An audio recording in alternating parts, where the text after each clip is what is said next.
नमस्कार मंडळी मी गणेश ठाकरे न्यूज आगरी चॅनलवरती आपलं सहर्ष स्वागत आहे.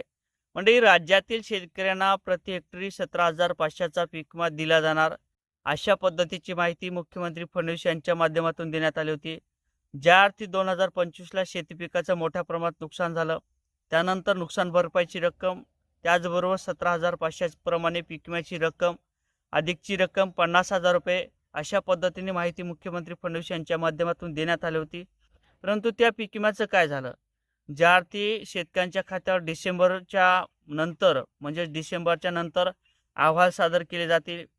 जे काही कृषी विभाग असेल, जिल्हाधिकारी असतील यांच्या माध्यमातून अहवाल सादर झाल्यानंतर 15 जानेवारीच्या नंतर 3 आठवड्यात पीक विम्याची रक्कम दिली जाईल अशा पद्धतीच्या काही माहित्या समोर येत होत्या. परंतु अद्यापही पीक विम्याची रक्कम शेतकऱ्यांच्या खात्यावर जमा झाली नाही.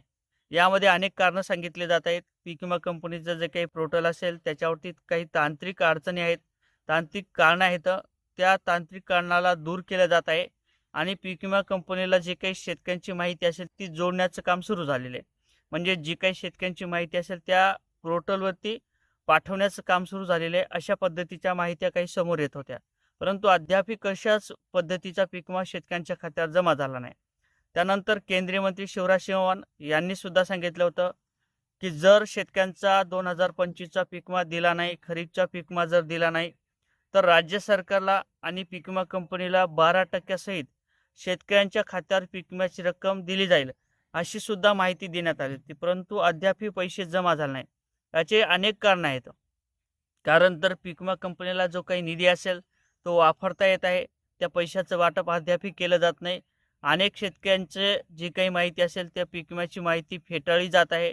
अनेक जिल्ह्यातील तशा पद्धतीच्या प्रतिक्रिया आलेल्या आहेत. अनेक शेतकऱ्यांची माहिती फेटाळण्यात आलेली आहे. ती पीक विमा कंपनी सांगते की आम्हाला तो पीक विमा त्या ठिकाणचा मंजूर नाही किंवा ते आम्हाला पात्र नाही, जे काही सर्वे झाले ते आम्हाला मंजूर नाहीत, अशा पद्धतीचे उत्तर सध्या पीक विमा कंपनीच्या माध्यमातून दिले जात आहेत.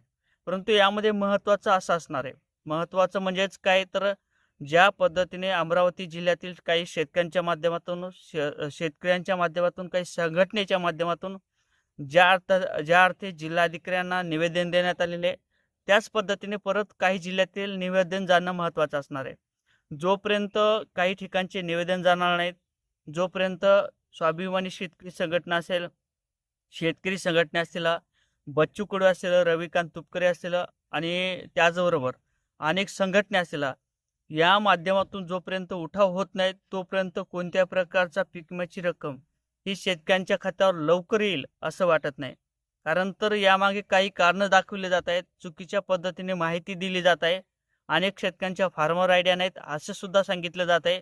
परंतु ज्या अर्थी शेतकऱ्यांच्या फार्मर आयडिया आहेत, ज्या अर्थी शेतकऱ्यांची शेती पिकाचे पंचनामे झालेले आहेत, कृषी विभागाच्या माध्यमातून असतील, तलाठी असतील, मंडळ अधिकारी असतील आणि त्याचबरोबर पीक विमा कंपनीचे प्रतिनिधी असतील, यांच्या माध्यमातून जे काही सर्वे झालेले आहेत, पैशाच्या आणेवाऱ्या जाहीर झालेल्या आहेत, त्या पद्धतीने शेतकऱ्यांच्या खात्यावर पीक विम्याची रक्कम ही तात्काळ जमा करण्याची आवश्यकता आहे. परंतु यामध्ये काही उठावसुद्धा करणं महत्त्वाचं असणार आहे.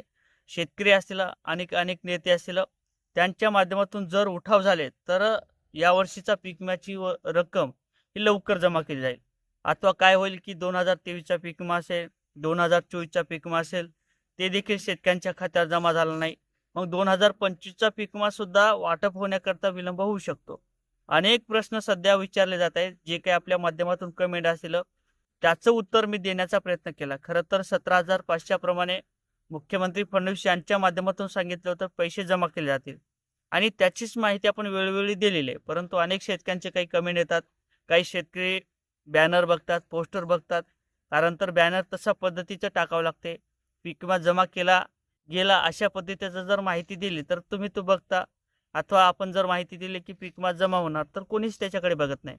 अनेक तसे व्हिडिओ मी बघितलेले आहेत, टाकून बघितलेले आणि त्याचबरोबर अनेक शेतकऱ्यांच्या माहित्या दिलेल्या आहेत. म्हणजे नुकसान भरपाईची रक्कम असेल, त्याचबरोबर नानाजी देशमुख योजनेची माहिती असेल, असे अनेक व्हिडिओ बघितलेले टाकलेले सुद्धा आहेत. परंतु आपण त्याच्याकडे पाठ फिरवतो. आपल्याला सवय लागलेली आहे कधी पैसे जमा केले जातात.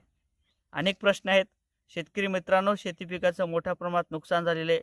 शेतकऱ्यांचं सुद्धा कंबरडं मोडलेलं आहे, याची आम्हाला सुद्धा जाणीव आहे. आणि त्याचबरोबर जे काय आता सोयाबीनचे भाव असतील, कापसाचे भाव असतील, तुरीचे भाव असतील हे सुद्धा मोठ्या प्रमाणात पडलेले आहे. याचे देखील मोठे कारण आहेत. आता या संदर्भात जर व्हिडिओ बनवायला गेलो तर ते तुम्हाला आवडणार नाही. परंतु ज्या अर्थी शेती पिकाचं नुकसान झालं त्या अर्थी जिल्हाधिकाऱ्यांना सुद्धा मी काल माहिती विचारलेली आहे. त्याच पद्धतीने शेतकऱ्यांच्या खात्यावर लवकरच पीक विम्याची रक्कम दिली जाईल असं सुद्धा त्यांचं म्हणणं आहे. परंतु जोपर्यंत जो काही निधी असेल तो जिल्हाधिकाऱ्यांच्या विशिष्ट खात्याला जोडला जात नाही त्यानंतरच शेतकऱ्यांच्या खात्यावर ही पीक विम्याची रक्कम ही जमा केली जाऊ शकते. ते पैसे शेतकऱ्यांच्या खात्यावर जमा केले जाऊ शकतात. आता पीक विमा कंपनी जे काही निधी असेल तो कशा पद्धतीने वाटप केले जाते किंवा कधीपर्यंत वाटप केला जातो हे देखील पाहणं महत्त्वाचं ठरणार आहे. जय शिवराय.